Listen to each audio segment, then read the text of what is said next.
सभी दोस्तों को मेरा नमस्कार। कामयाब इंडियन एकेडमी में आपका स्वागत है। मैं आज कोशिका विभाजन की बात करूंगा। आज हमारा टॉपिक रहेगा कोशिका विभाजन। तो आखिर कोशिका विभाजन होता क्या है, इसके बारे में हम देखेंगे।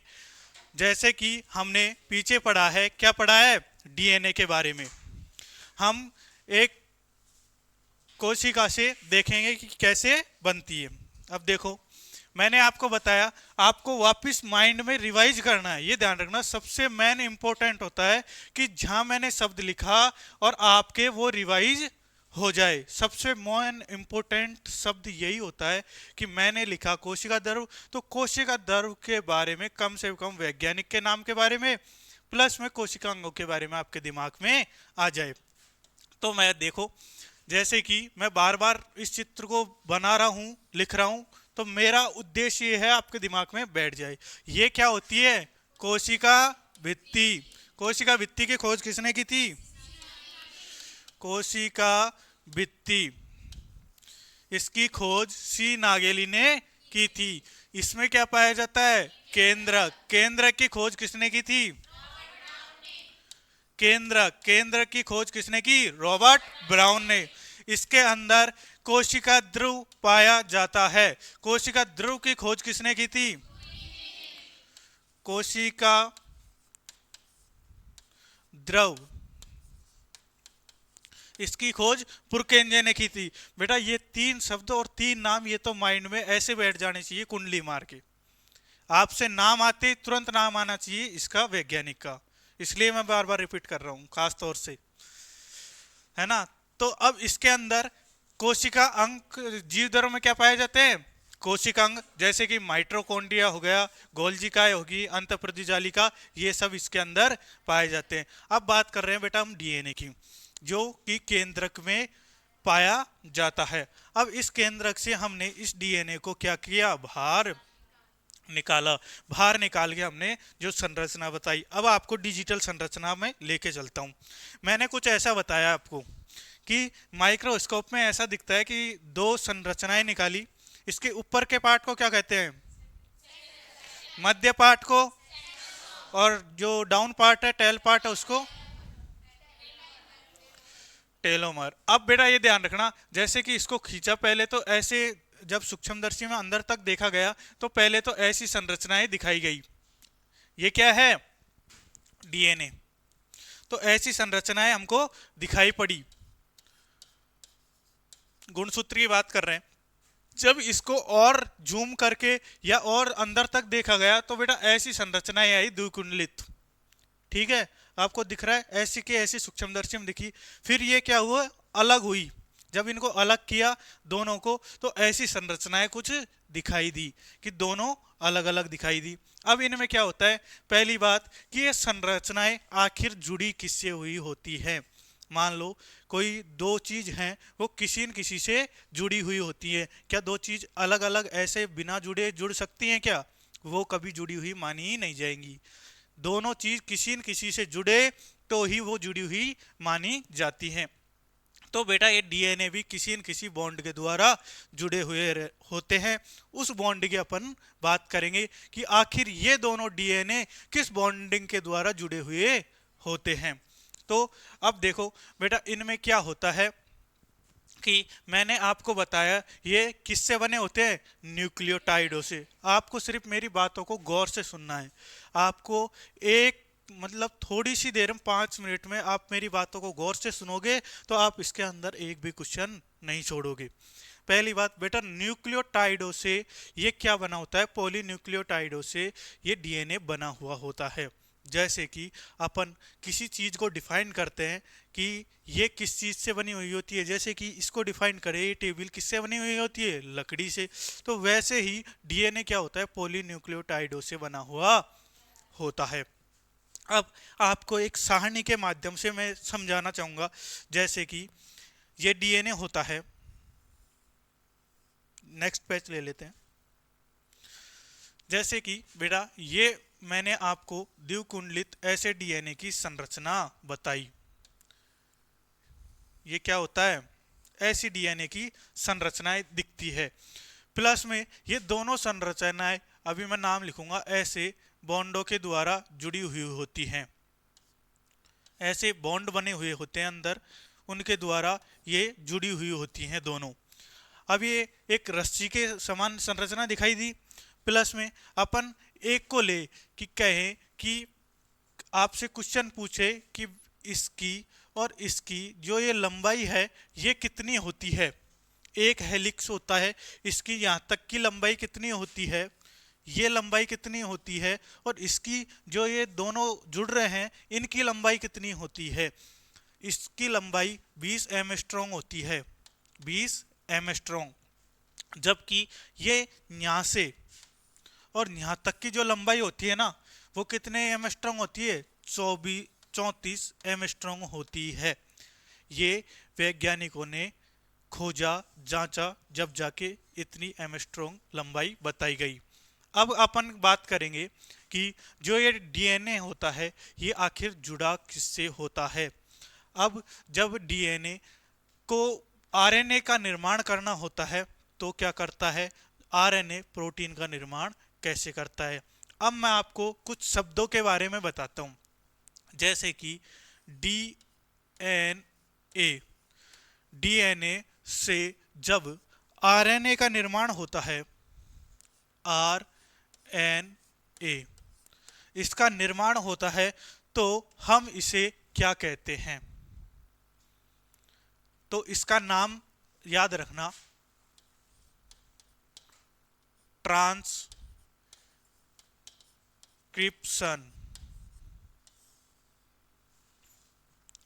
ट्रांसक्रिप्शन कहते हैं। अब एक चीज ध्यान रखना, क्वेश्चन कैसे आता है, जिसकी बात कर रहा हूं कि डीएनए से आरएनए दे दिया आपको, डीएनए से आरएनए के निर्माण की प्रक्रिया क्या कहलाती है, ट्रांसक्रिप्शन।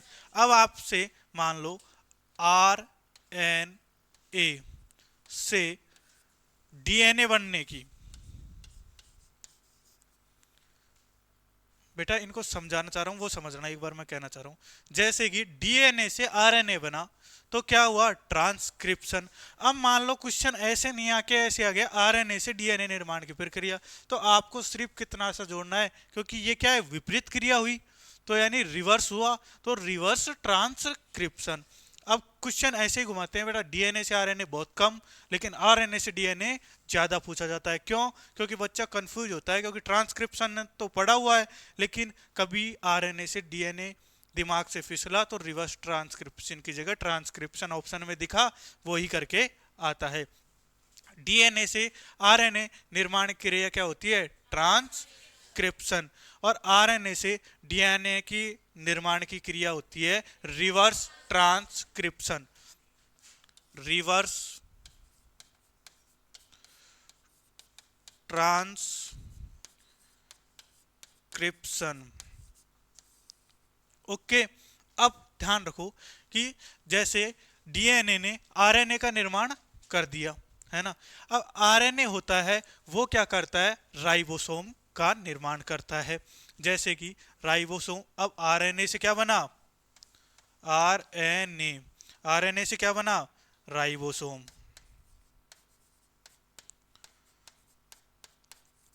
अब आपको एक डायग्राम के माध्यम से समझाने की कोशिश करता हूं मैं बेटा, डायग्राम से समझोगे तो बढ़िया रहोगे। जैसे कि अब इन चीजों को, नामों को जरूर ध्यान रखना। क्या, डीएनए से आरएनए बनने की क्या प्रक्रिया होती है, क्या कहलाती है, और आरएनए से डीएनए। अब देखो, मान लो ये क्या है, एक कोशिका है, कोशिका में ये डीएनए है, ठीक है। डीएनए ने क्या किया, आरएनए का निर्माण किया, यानी ये डीएनए क्या होता है, द्विकुंडलित संरचना होती है, यानी डबल हेलिक्स पाए जाते हैं। जबकि मैंने आरएनए में क्या बताया, एक कुंडलित संरचना, एक ही लेयर पाई जाती है। तो इसने क्या किया, ये डीएनए, डीएनए ने क्या किया, एक संरचना का निर्माण किया, यानी आरएनए का क्या कर लिया बेटा, निर्माण कर लिया। अब ये आरएनए होगा, आरएनए क्या करेगा कि आरएनए एक राइबोसोम होता है, ये राइबोसोम पाया जाता है, मान लो ये राइबोसोम है। अब ये राइबो आरएनए किसका निर्माण करेगा? राइबोसोम का।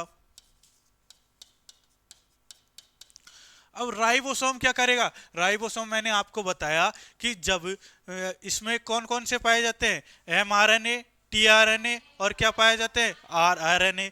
जब भोजन किया अपन ने, भोजन में 10 अमीनो अम्ल अपने शरीर में पहुंचे, 10 अमीनो अम्ल को एमआरएनए ने पहचाना, मैसेंजर का काम किया, उसने ट्रांसफर आरएनए को भेजा, ट्रांसफर आरएनए उन्हें उठाकर किसके पास ले गया? राइबोसोम के। अब राइबोसोम ने इनको पकड़ लिया। किसको पकड़ लिया?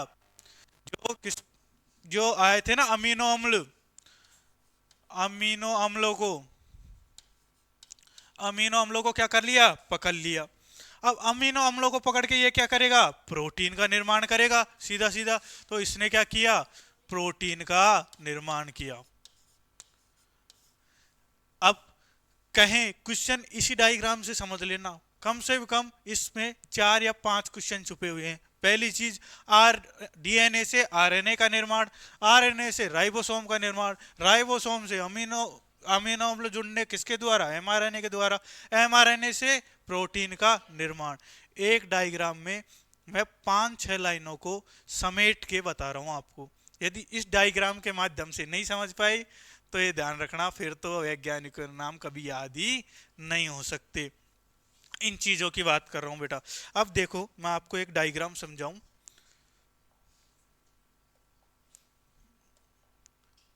देखो, अब मैंने आपको जो बताया है ना, इसमें वो सार है। क्या है? देखो, मान लो डीएनए है। डीएनए क्या हुआ? डीएनए किसका बना होता है? पॉली न्यूक्लियोटाइडों का बना हुआ होता है। उसके उसका बना हुआ होता है। अब इसमें पॉलीन्यूक्लियोटाइड में भी कई प्रकार की चीजें पाई जाती है। जैसे टेबल है, टेबल में आपने बोला किसकी बनी हुई है? लकड़ियों की। लेकिन अपन इसको अंदर से देखें तो इसमें कीले भी लगी हुई हैं, लोहे के कुछ कण भी लगे हुए हैं, सब चीजें वैसे ही। मान लो 2 पॉलीन्यूक्लियोटाइड हैं, इसमें क्या होती है? न्यूक्लियोटाइड पाए जाते हैं और फास्फोरस के बने हुए होते हैं। अब अपन मैंने और नहीं लिखा, न्यूक्लियोटाइड की बात करें। न्यूक्लियोटाइड में भी 2 प्रकार की होती हैं। एक तो होती है क्या? ये भी 2 प्रकार से कन्वर्ट होती है। एक तो राइबोज यानी राइबोसोम की बात करें, और एक डाइराइबोज में। राइबोज और एक डाई राइबोज में। इस सारणी के माध्यम से मैं आपको पूरा डीएनए इस सारणी में ही समेट के देना चाहता हूं। बस आपको थोड़ा सा समझना है और एकाग्र होना है बोर्ड पे। ये समझना, मान लो न्यूक्लियोटाइड हैं। अब मैं कह रहा हूं बार बार कि डीएनए की जो दोनों संरचनाएं होती है वो आपसरी में किसी न किसी बॉन्ड से कनेक्टेड होती हैं। अब क्वेश्चन की ऐसे निकलेगा कि मान लो, अभी ये देखो एक बार फिर बताता हूं आपको, डबल बॉन्ड से कनेक्टेड होती है या ट्रिपल बॉन्ड से कनेक्टेड होती है। अब इसमें क्या पाई जाती है? राइबोस शर्करा। जो आपने देखा राइबोसोम का निर्माण होता है, राइबोसोम किसका निर्माण करेगा? प्रोटीन संश्लेषण करेगा और प्रोटीन बन जाएगा। अब इसमें नाइट्रोजन क्षारक पाए जाते हैं। अब नाइट्रोजन क्षारक क्या होते हैं? जो कि डीएनए की दोनों संरचनाएं होती है उसको जोड़ने का काम करते हैं। अब इनमें भी 2 नाइट्रोजन क्षारक पाए जाते हैं। एक तो कहते हैं प्यूरिन। वैसे इनके नाम ध्यान रखना, आपके डायग्राम में जहां तक है माइंड में बैठाने की कोशिश कर रहा हूं। प्यूरिन और एक होता है पिरिमिडिन, है ना। अब प्यूरिन में 2 होते हैं, एक तो एडिनिन, ऊपर लिख देता हूं, एडिनिन यानी ए से एडिनिन। जो जी होता है मतलब एडिनिन और ग्वाइनिन। जो टी है ये क्या है? थाइमिन। और सी है साइटोसिन। अब आपको एक ट्रिक बताता हूं शॉर्ट। कि इतनी माताफोड़ी नहीं हो, आपके दिमाग में धीरे से बैठ जाए, और जब भी क्वेश्चन आए तो अपन इनमें कंफ्यूज नहीं हो कि डबल बॉन्ड किसमें पाए जाते हैं, ट्रिपल बॉन्ड किसमें पाए जाते हैं। जैसे कि मैं बताना चाह रहा हूँ आपको, मैंने कहाँ संरचना बनाई थी, मिटा दी क्या। जैसे कि डीएनए की संरचना देखो,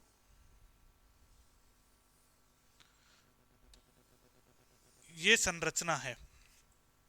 अब बेटा दोनों किसी न किसी से जुड़ी हुई होती है। मैंने किससे कहा कि ये किसकी बनी होती है,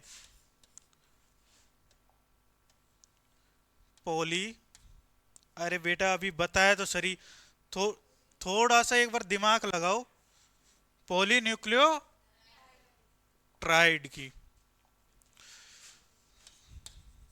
पॉली न्यूक्लियो टाइड। अब इस चीज को ध्यान रखना, मैं अब चित्र में ले जाना चाहता हूं, पॉलीन्यूक्लियोटाइडों की क्या बनी हुई होती है, संरचना। अब मैं कह रहा हूं कि ये दोनों किसी न किसी बॉन्ड से कनेक्टेड होती हैं। अब क्वेश्चन ऐसे आता है, क्वेश्चन समझो कि डीएनए की संरचना, मान लो आपको दे दे डीएनए की संरचना में द्विबॉन्ड बॉन्ड पाए जाते हैं। अभी आपको एक क्वेश्चन लिखता हूं कैसे पाए जाते हैं, पहले समझो फिर आप ही आंसर देना। जैसे कि ये किस किस से जुड़े होते हैं, जैसे कि ए और जी, ये तो ऐसे ध्यान रखना, ए जी समझ गए, दिमाग में बैठ जाएगा। और एक ध्यान रखना, टी सी, क्या बनाया, ए जी और टी सी। अब ए जी और टी सी आपने सीधा लिखा। अब जुड़ते किससे हैं, जो ए होता है ना टी से, यानी एडिनिन थाइमिन से जुड़ता है, किस क्या पाए जाते हैं बॉन्ड, दो पाए जाते हैं। जबकि जी और सी में क्या पाए जाते हैं, ट्रिपल बॉन्ड।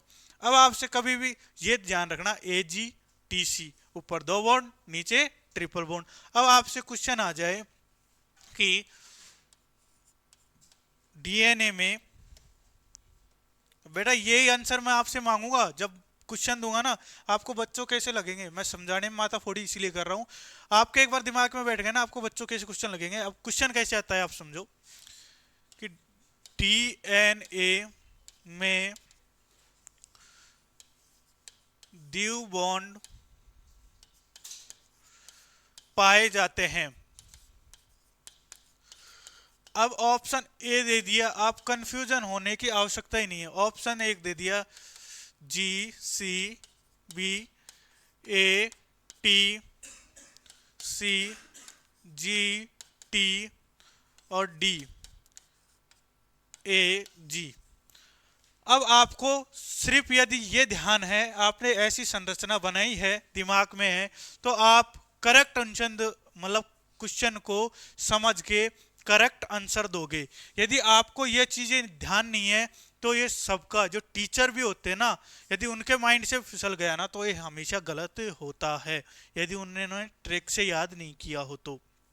क्या है, ए जी टी सी, जो डबल बॉन्ड है वो तो किस में पाया जाएगा, एटी में, यानी एडिनिन थाइमिन में डबल बॉन्ड पाया जाएगा, और ग्वानिन और साइटोसिन में क्या पाया जाएगा, ट्रिपल बॉन्ड। अब आपसे ड्यू बॉन्ड की पूछे तो आप कौन सा आंसर दोगे, इसमें कौन सा दोगे, बी। बेटा ये क्वेश्चन आएगा और मैं दूंगा जब पेपर बनाऊंगा, और यदि किसी का गलत हुआ तो फिर तो ध्यान रखना वो अपनी औकात।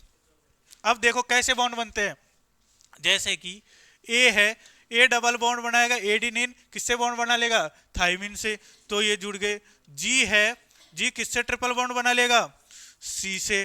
फिर दोबारा ए बनाएगा डबल बॉन्ड, किससे, टी से। फिर जी बनाएगा ट्रिपल बॉन्ड, सी से। फिर टी ए बनाएगा किससे डबल बॉन्ड, टी से। जी बनाएगा ट्रिपल बॉन्ड, सी से। ऐसी ये संरचनाएं जुड़ती हुई चली जाती है। अब धीरे धीरे मैंने बताया, इसकी ये चित्र बना लेना बेटा, ये कितने एमस्ट्रॉन का, 34 एमस्ट्रॉन का।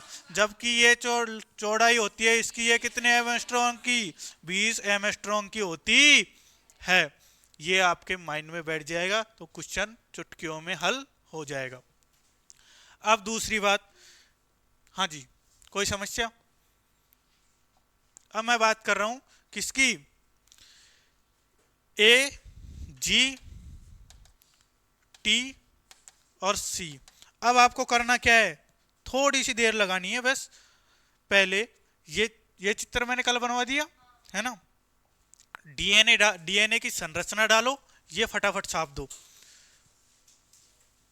जल्दी। मैंने कल बनवा दी थी, ये भी उतारने के बोला था आपको। नाम नाम अंकित करने हैं तो कर लो फटाफट। और आज अपन का अब इसके बाद चलेगा कोशिका विभाजन।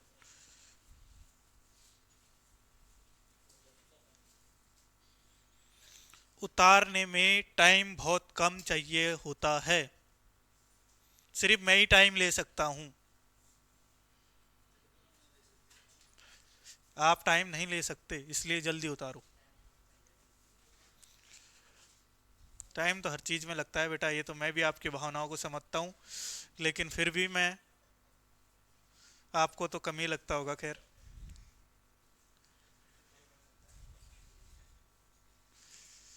ये आपकी सोच की बात है बेटा। क्वेश्चन उतारो, ये उतार लिया, हो गया, चलते हैं। ये उतारो, नहीं उतारा, अरे बेटा इतनी जल्दी उतारो आप। चित्र तो मैंने पहले ही बनवा दिया आपको, अब ये नाम ही तो लिखना है आपको, नाम लिख लो, पलट दे। चलो बेटा ये भी बनाना है आपको, जल्दी बनाओ। अब डीएनए लिख लेना, डीएनए की पॉलीन्यूक्लियोटाइड में संरचना मैं वो बता रहा हूँ ना, उसको दिमाग में बैठाना लेना कि पॉलीन्यूक्लियोटाइडों की बनी हुई होती है।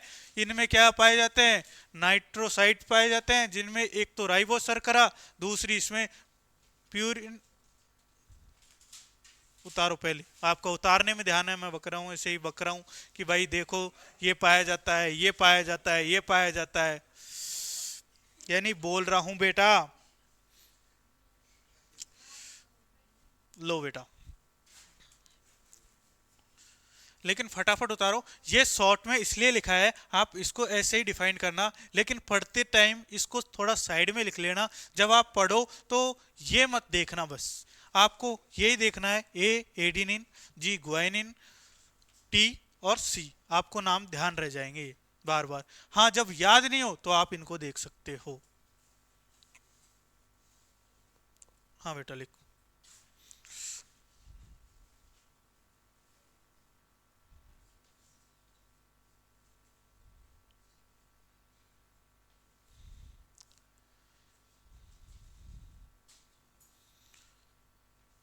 उतार लो।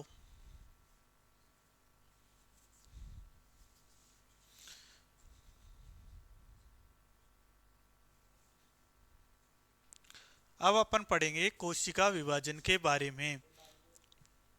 उतार लिया, अब देखो सुनते रहो, तो उतार लिया तो उतारने वाले उतारते रहो। जैसे कि अब मैंने बताया आपको, क्या हो गया अपना डीएनए। अब डीएनए किसका निर्माण करता है बेटा, उतार लिए फटाफट। उतार लिए क्या, उतारने में टाइम नहीं, ये उतारो पहले, ये संरचना बनाओ, शॉर्ट में ही उतार लो बेटा।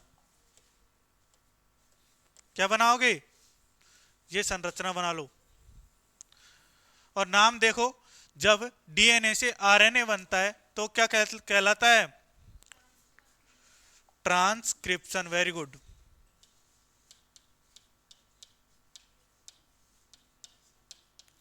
बना लो बेटा। जब आरएनए से राइबोसोम का निर्माण होता है तो क्या कहलाता है, अरे बेटा हाँ सही बोल रहा हूं मैं भी। डीएनए से आरएनए का ट्रांसफर होता है जब, तो क्या कहलाता है, रिवर्स ट्रांसक्रिप्शन। अरे बेटा ये लो, क्रिप्शन। ओके।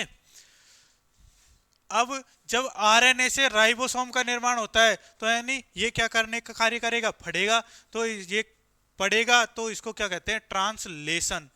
मैं दिमाग में घुसाने की कोशिश कर रहा हूं आपके ये नाम कि ट्रांसलेशन, यानी जब डीएनए ने आरएनए का निर्माण कर दिया, अब आरएनए क्या है, सोचेगा कि मुझे क्या किसका निर्माण करना है, राइबोसोम का, तो राइबोसोम का ये क्या करेगा, ट्रांसलेशन।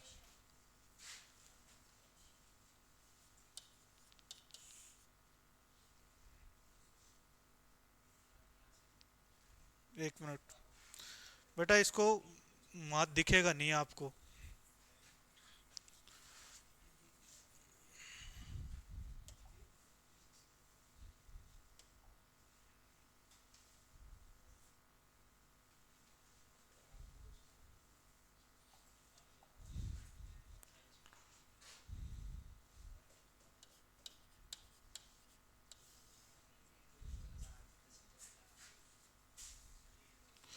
बेटा एक चित्र बनाओ और उतारो फटाफट। चित्रों के माध्यम से ही क्या किया जाता है, साइंस को दिमाग में बैठाया जा सकता है। ऐसे लिखोगे तो मैं बहुत सारा आपको लिखा सकता हूँ, और आप लिखते लिखते फिर याद नहीं होएगा। आपको चित्र समझना है, चित्रों के माध्यम से आपको याद करना है, ये ध्यान रखना बेटा।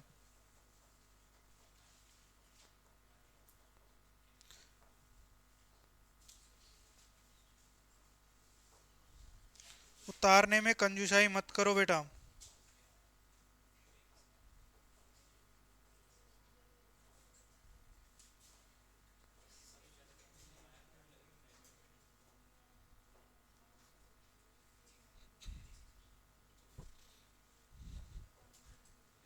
उतार लिया। पहले क्या करना है, सुनो, किस किस का रह गया, डीएनए से। अब मेरी थोड़ी सी सुनो आप। डीएनए से जब आरएनए का निर्माण होता है तो उसे कहते हैं क्या, ट्रांसक्रिप्शन। जब, बेटा उतार लिया, डीएनए से आरएनए का निर्माण होता है उसे कहते हैं ट्रांसक्रिप्शन। जब कई बार आरएनए डीएनए का निर्माण कर देता है तो उसे क्या कहते हैं, रिवर्स ट्रांसक्रिप्शन। जब आरएनए में क्या पाए जाते हैं, आरएनए किसका निर्माण करता है, राइबोसोम का। राइबोसोम कहां से क्या पकड़ता है, अमीनो अम्ल। और जब अमीनो अम्ल पकड़ के प्रोटीन का निर्माण करता है, यानी जब टीआरएनए राइबोसोम को क्या लाके देगा, अमीनो अम्ल, तो उन्हें वो क्या करता है, एक पढ़ने का काम करता है। जब वो समझेगा कि हाँ ये प्रोटीन अमीनो अम्ल आए, इनसे किसका निर्माण करना है, प्रोटीन का, तो वो क्या कहलाता है, ट्रांसलेशन। उसे क्या कहते हैं, ट्रांसलेशन। तो इस चीज का आपको अब क्वेश्चन क्वेश्चन भी दे देता हूं आपको साथ के साथ। क्वेश्चन आ जाता है कि डीएनए डीएनए से आरएनए का निर्माण। अब बताओ, ए आपको दे देगा ट्रांसक्रिप्शन, बी आपको दे देगा ट्रांसलेशन, सी आपको दे देगा इनमें से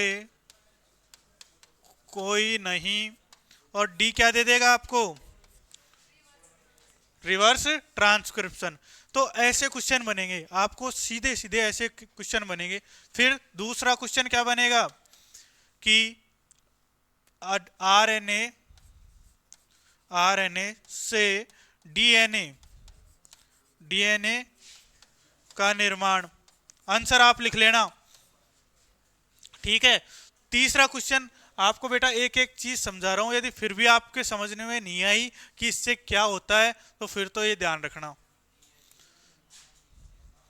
क्वेश्चन नंबर तीसरा कि राइबोसोम राइबोसोम सोम से प्रोटीन का निर्माण क्या कहलाता है, ट्रांसलेशन। ट्रांसलेशन कहलाता है। ये गलत जी बेटा, वही मिटाने की कोशिश कर रहा हूं।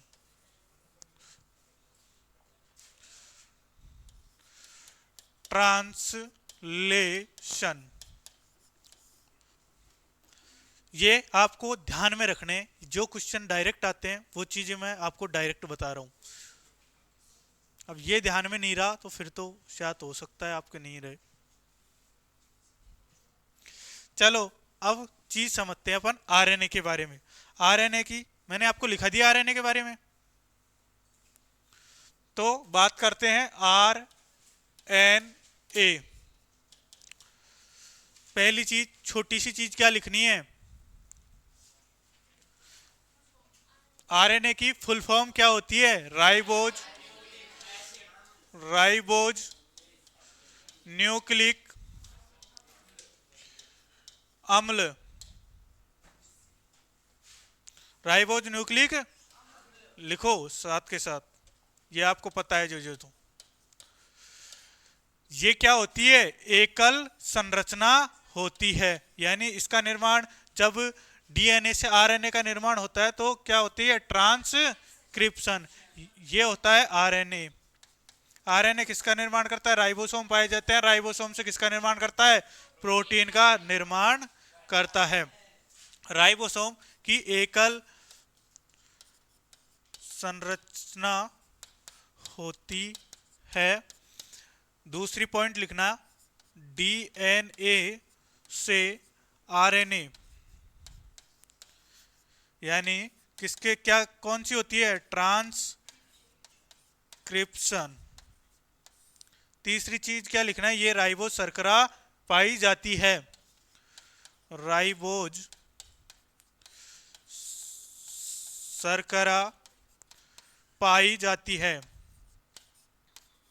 बेटा ये 3 पॉइंट नोट करो।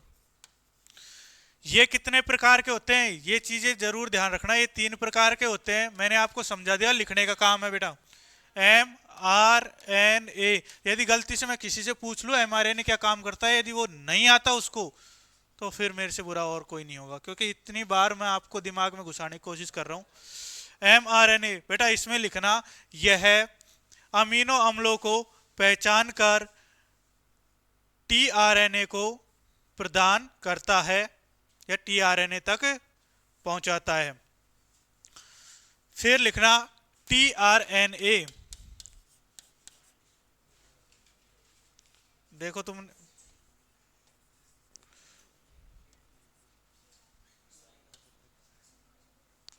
टीआर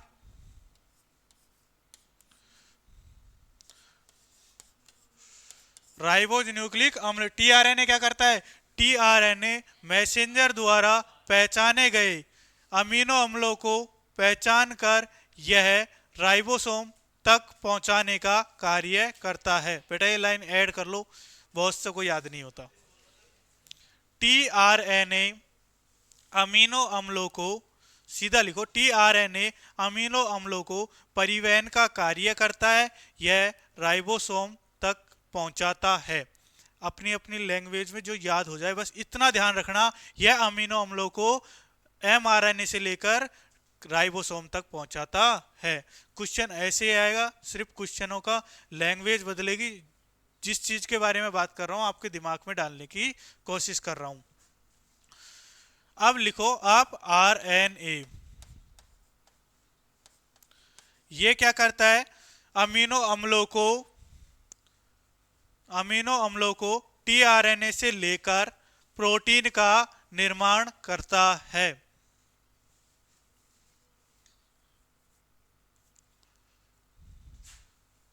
प्रोटीन का निर्माण करता है।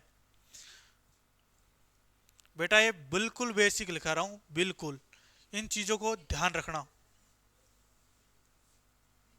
और क्वेश्चन सिर्फ बेसिक में से आते हैं। अभी आप सोचो, आपकी बताऊं, जैसे कि मान लो अभी पशु परीक्षक की भर्ती आई है ना? आपको पता है फॉर्म भी चालू हो चुके हैं। अब ये पशु परीक्षक भर्ती है, वो किसके लिए है? 10वीं पास के लिए। 10वीं पास का फॉर्म भरेगा। अब 10वीं पास के बच्चे के पास इतनी नॉलेज नहीं होती। अब यदि उसमें साइंस टॉपिक दे रखे हैं कि बेटा तू साइंस भी पढ़, जीके भी पढ़, और पशुओं के बारे में पढ़, ये रहते कैसे हैं, इनमें जनन कैसा होता है, ये बाहर कैसे घूमते हैं, इनमें क्या क्या साफ सफाई रखनी चाहिए, क्या क्या रोग हो जाते हैं, इनके बारे में आएंगे। अब बेटा 10वीं पास के लिए एग्जामिनर क्या देखता है, 10वीं तक का ही तो स्तर पूछता है। अब वो डायरेक्ट ही आपसे ऐसे पूछ ले टीआरएनए का कार्य क्या है, तो वो 10वीं पास बच्चा इसको ही नहीं बता पाए, तो अब टीआरएनए की संरचना और आगे किस वैज्ञानिक ने दिया क्या दिया, तो ये कभी बता ही नहीं सकता। तो इसलिए अब ये नॉर्मल क्वेश्चन है, ये तो आपके दिमाग में छा जाने चाहिए बेटा, कि आप टीआरएनए नाम सुनते ही आपके दिमाग में आ जाए कि टीआरएनए है क्या आखिर। तो आप पढ़ते हैं दूसरी चीज, अब पढ़ते हैं अपन का टॉपिक चलेगा आज कोशिका विभाजन। बेटा फेस टू फेस ही देख ले, कैमरे में क्या देख रही है। अब कोशिका चलेगा अपना विभाजन, ये उतार लिया, संरचना हो गई। अब कोशिका विभाजन की बात करेंगे। आपको एक पेज छोड़ना है सीधा खड़ा, आपने कोशिका टॉपिक लिखा, कोशिका में एक पेज खड़ा छोड़ देना, जिससे मैं आपको कोशिका का पूरा सारांश लिखा सकूं एक शॉर्ट वे में, जिसको वैज्ञानिकों के नाम नहीं आते उनको शॉर्ट कर सकूं, जिसको डीएनए की फुल फॉर्म नहीं आती उसके दिमाग में बैठा सकूं, और जिसको कोई चीज नहीं आती, हाँ, जिसके सोच क्रियात्मक संरचनात्मक कोशिका पे टिकी है, उसके दिमाग में ये डाल सकूं। बेटा वैज्ञानिक का नाम पूछ रहा हूं, क्रियात्मक संरचनात्मक के बारे में नहीं पूछ रहा। तो वो एक आपको स्मरण के रूप में एक पेज लिखाऊंगा मैं, तो वो ध्यान रखना। अब आ जाइए बेटा, कोशिका एक पेज छोड़ दो, दो पेज छोड़ दो, आप क्वेश्चन भी मान लो ऐड करना चाहो, कभी मान ले ऐसे क्वेश्चन करा दिया जो आपको मेरी बुक में लिखाया नहीं हो या नहीं मिला हो, तो आप उसको ऐड कर सको, इसलिए दो पेज छोड़ो, फिर ऊपर डालो मोटे मोटे अक्षरों में कोशिका का विभाजन। आज अपना टॉपिक है कोशिका का विभाजन। अब इसे सोमवार से शुरू करेंगे, पर आपको इसके बारे में थोड़ा सा बता देता हूं मैं डायग्राम सहित। देखो बेटा, कोशिका क्या होती है, मान लो क्या बेटा, देखो कोशिका, मैंने ये बताया आपको, ये कोई कोशिका है, इस कोशिका में क्या पाया जाता है, केंद्रक पाया जाता है, ठीक है। अब ये केंद्रक क्या करेगा, इसमें से डीएनए धीरे धीरे कोशिकाओं की क्या करेगा, वृद्धि करेगा। अब सुनो, जैसे कि मान लो डीएनए निकले, गुणसूत्र निकला, उसमें अब मैं ये फेज के नाम बता रहा हूं, मतलब कि इसमें किसी को कार्य करने के आधार पर नाम दिया, जी फेज, एस फेज और G2 फेज। अब सुनो, मान लो ये कोई छोटे बच्चे के ले लो या कोई कोशिका है, कोशिका में ये कोई केंद्रक है। सुनना बेटा, इसमें से शायद आपके क्वेश्चन निकल जाए। मेरा मेन मोटिव ये रहता है कि एक बार डायग्राम दिमाग में बैठा दूं, बाकी लिखे हुए आपको कहीं भी मिल जाएंगे। बहुत ग्रंथ पढ़े हैं, बहुत किताबें पढ़ी है, अच्छी अच्छी खूब मोटी मोटी पढ़ी है, लेकिन जो मैं चित्रों के माध्यम से आप समझा रहा हूं ना, कहीं भी चल जाना, डायरेक्ट पॉइंट टू पॉइंट बात होगी, आप उसमें फंस जाओगे, ध्यान रखना। देखो बेटा, एक छोटी सी कोशिका है, टाइम वेस्ट कर रहा हूं तो इसका मजा आना चाहिए। ये कोई छोटी सी कोशिका है, अब ये क्या करेगी, इसको वृद्धि करनी है, इसके अंदर क्या पाया जाता है, केंद्रक। तो ये क्या करेगी, अपने जो कोशिका है उनमें धीरे धीरे वृद्धि करने लग जाएगी, यानी वो क्या हो जाएंगे, मोटी हो जाएगी। अब मान लो ये कोई कोशिका है, ये इतनी मोटी हो गई, जबकि क्या है, केंद्रक में कोई परिवर्तन नहीं होता, न्यूक्लियस गुणसूत्र में कोई परिवर्तन नहीं आता। अब इसमें क्या है, कोशिकांग मोटे हो गए, दुगने हो गए, कोशिकाओं में वृद्धि की, तो ऐसी कोशिका बन गई। मेरा जितना आपको दिमाग में डालने का है उतना मैं डाल रहा हूं, क्योंकि कल ये पढ़ाऊंगा मैं कोशिका पूरा विभाजन। यदि आपके दिमाग में डल चुका होगा तो मैं कोशिका विभाजन कल ही पूरा कर दूंगा। यदि आप फिर आ रहा है सर, आ रहा है, बस चल रहा है दिमाग में, तो वो किया तो फिर मेरे को वापस वही खोलने पड़ेंगे। तो बेटा देखो, ये कोशिका क्या हो गई, फूल के क्या हो गई, मोटी हो गई। जब एक मान लो छोटा सा बच्चा है, वो धीरे धीरे बड़ा होता है, तो उसमें न्यूक्लियस ये नहीं बढ़ते। आपको पता है कि मानव में चाहे छोटा बच्चा हो, चाहे बड़ा हो, चाहे बूढ़ा हो, उसमें 23 जोड़ी गुणसूत्र पाए जाते हैं और 46 गुणसूत्र होते हैं। अब आप छोटे के ले लो, बड़े के ले लो, सेम टू सेम पाए जाते हैं, नॉलेज में डालने की बात है। अब सुनो, मान लो ये कोशिका बढ़ी, न्यूक्लियस बिल्कुल ऐसा का ऐसा रहा। फिर इस कोशिका अब इतनी बड़ी हो गई, फिर इसने और वृद्धि करके क्या हो गई, और मोटी हो गई ये लो। ठीक है। अब ये क्या करेगी, अपनी जब ये सारे कोशिकांग बना लेगी, कोशिकांग होगी, तो इसमें क्या होगा कि धीरे धीरे धीरे धीरे ये क्या करेगी, एक एक खांच बनाएगी। ऐसी ऐसी खांच बनना स्टार्ट हो जाएगी और एक केंद्र क्या होगा, डिवाइड होना लग जाएगी। कोशिकांग तो बनी गए, इस कोशिका ने कोशिकांग बना लिए, दो दो कोशिकांग इधर हो गए। अब ये धीरे धीरे खांच बनती बनती क्या हो जाएगी, दो टुकड़ों के रूप में बट जाएगी। जब केंद्रक इधर आ जाएगा और इसमें कोशिका इधर, दोनों ये केंद्रक टूट जाएगा, एक इधर की कोशिका एक इधर की कोशिका हो जाएगी। जब एक कोशिका से किसका कोशिका का निर्माण हो गया, दूसरी कोशिका का। बेटा इतना सा ध्यान रखना, ये इसको क्या कहते हैं, मात्र कोशिका, यानी एक मदर सेल कहते हैं इसको। जब ये पूरी प्रोसेस में होके गुजर ली और जब कोशिका का निर्माण हो गया तो इसे क्या कहते हैं, डॉटर सेल, यानी पुत्री कोशिका। इन चीजों को तो दिमाग में रख लेना, समझ गए। अब ऐसे टूटी, अब इनके बारे में बात करेंगे, सर इसमें ऐसा क्या क्या हुआ जो ये धीरे धीरे टूटती गई। तो बेटा ये तीन प्रकार के चक्र चले इनके अंदर, यानी पहला जीवन अवस्था चली, तीन अवस्थाएं चली। जीवन अवस्था, जीवन अवस्था में इसने क्या काम किया, जीवन अवस्था चली, जैसे ये अंतरावस्था, दो अवस्थाओं में बटेगा। पहले तो क्या होगा कि इसमें अंतरावस्था चलेगी अंदर ही अंदर, जो कि कोशिकाओं में विभाजन करेगी। दूसरी चलेगी कोश विभाजन अवस्था, विभाजन में पहले तो चलेगा केंद्रक का द्रव विभाजन होगा। केंद्रक है, मान लो ये कोई केंद्रक है, इसमें केंद्रक में केंद्रक का ये द्रव, ये केंद्रक है, इसमें द्रव है, पहले तो इसमें प्रक्रिया चलेगी जो मैं समझाऊंगा कल। इसमें प्रक्रिया चलेगी, केंद्रकों का विभाजन होगा। केंद्रकों का विभाजन में चार अवस्थाएं चलेगी, पहली, दूसरी, तीसरी, चौथी, यानी प्रोफेज, मेटाफेज, एनाफेज और टीलोफेज अवस्थाएं चलेंगी।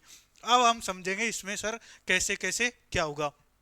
केंद्रक का धीरे धीरे विभाजन हो रहा होगा अंदर तो, और ये कोशिकाएं अपने किसमें अंतरा विभाजन के माध्यम से क्या कर रही होगी। अब इसमें तीन फेज चलेंगे ना, तो जीवन फेज है, इसमें क्या करेंगे, आरएनए का निर्माण हो रहा होगा, क्योंकि कोशिका को ऊर्जा तो चाहिए, तो ऊर्जा का निर्माण होगा।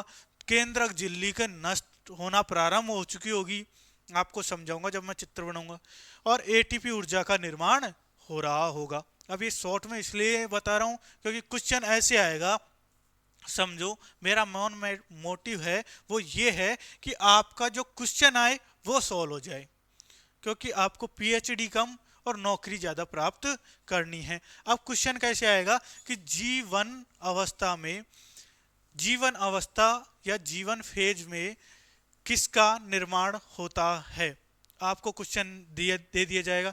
तो आप, यदि आपको पता होगा कि इसमें सर आरएनए का भी निर्माण होता है, प्रोटीन संश्लेषण भी होता है, एटीपी का निर्माण भी होता है और केंद्रक झिल्ली भी नष्ट हो जाती है, तो आप उस क्वेश्चन को हल कर दोगे। ये मात्र मैंने 3 लाइन में बताया। यदि मैं जीवन फेज लिखूं तो आपके एक पेज नेट भर सकता हूं सिर्फ आरएनए, प्रोटीन और केंद्र की झिल्ली खत्म करने में, लेकिन उसका पूरा सार यही होगा। क्वेश्चन आएगा सिर्फ यही आएगा कि जी फेज अवस्था में होता है पहली आरएनए का निर्माण, प्रोटीन का निर्माण, एटीपी ऊर्जा और केंद्रक झिल्ली नष्ट हो जाती है, इनसे बाहर नहीं जाएगा। नहीं तो फिर मैं ऐसे लिखा था कि जीवन अवस्था में आरएनए का निर्माण होता है, यह आरएनए आगे चल के राइबोसोम के द्वारा प्रोटीन का निर्माण करता है, यह प्रोटीन की खोज इसने की, फलाना दिखाना। तो पेज भरने से कोई मतलब नहीं, सिर्फ 3 पॉइंट ध्यान रखो, क्वेश्चन बाहर नहीं जाएगा, इतना मेरे को पता है। एस फेज दूसरी चलेगी, एस फेज, जैसे कि मैंने ये चित्र में लाया कि जी फेज चली, एक होती है G0, यानी कोशिका का विभाजन ही नहीं करती, जैसे कि कई नालायक लोग लिख के दर देते हैं, याद ही नहीं करते, वैसे इसमें कोशिका का चक्कर नहीं चलता। फिर होती है G2 अवस्था, ये क्या करती है, डीएनए का संश्लेषण करती है।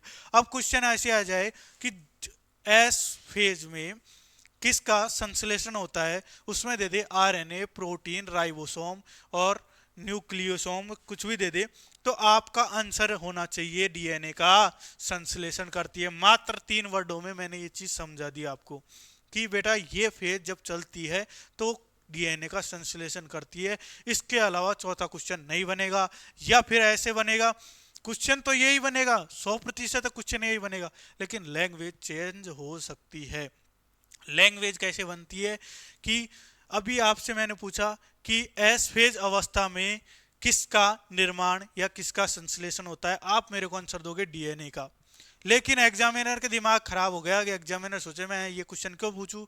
एग्जामिनर ने ये पूछ लिया बेटा जो अंतरावस्था होती है उसमें डीएनए का संश्लेषण किस अवस्था में होता है, तो भी आपको S1 ही करनी है। बस क्वेश्चन का तरीका अलग अलग हो सकता है, लेकिन कॉन्सेप्ट एक ही रहेगा, जो मैंने पूर्णतः 2-4 पैराग्राफों में से एक चीज निकाल दी आपके लिए कि बेटा क्वेश्चन यही आएगा, कहीं से भी कर ले, वो इन 2 शब्दों में से ही क्वेश्चन पूछेगा।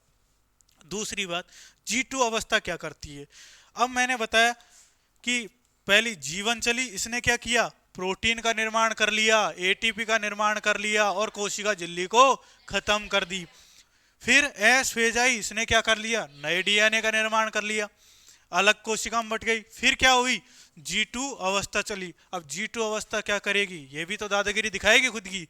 इसने क्या किया, सभी कोशिका अंग होते हैं जो मैंने पढ़ाए हैं आपको सारणी के माध्यम से, कि इसने माइटोकॉन्ड्रिया का निर्माण कर दिया, पादप कोशिका में क्लोरोप्लास्ट का निर्माण कर लिया, रिक्तिकाएं, अंतःप्रतिजालिका, इनका सबका निर्माण इसने कर लिया। जब सभी अलग हो गए, जैसे भाइयों में ही बंटवारा हो गया तो सब अलग अलग मकान बना लेते हैं, तो ये क्या हो गया, सब में इन्होंने बंटवारा कर दिया तो अलग अलग चीज हो बन गई। तो मैंने इस सारणी के माध्यम से यही बताना चाह रहा था कि बेटा अंतरावस्था, पहली बात, किस वैज्ञानिक ने खोज की, तो वैज्ञानिक का नाम बताना चाहता हूं। एक पेलक नामक वैज्ञानिक था। अब बेटा इसका नाम तो मैं चेंज नहीं कर सकता।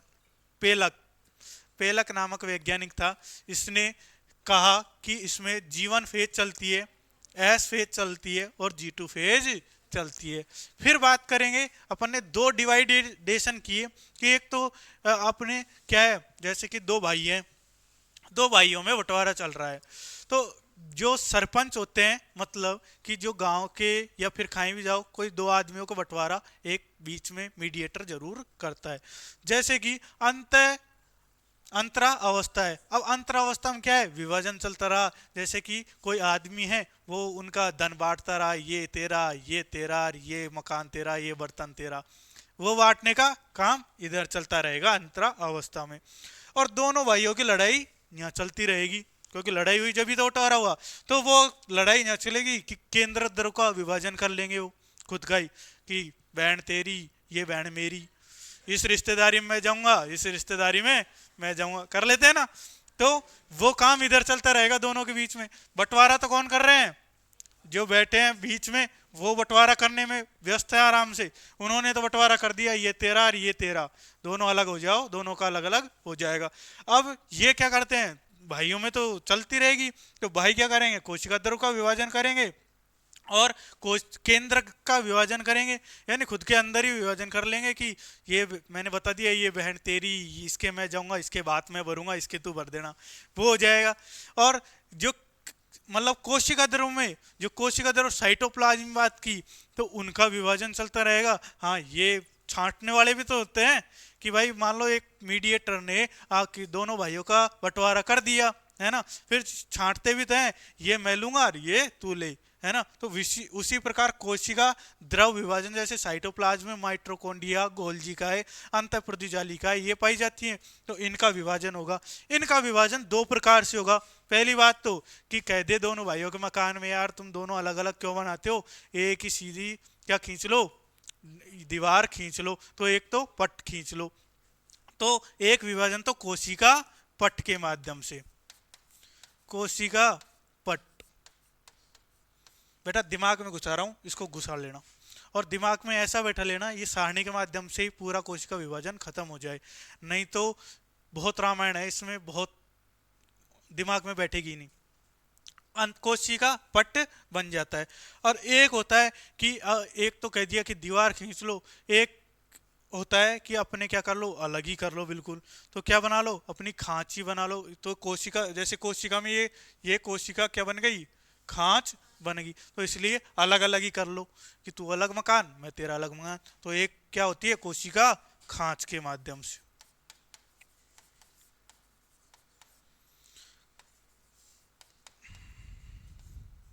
खांच बन जाती है, मतलब एक दरार के रूप में बन जाती है।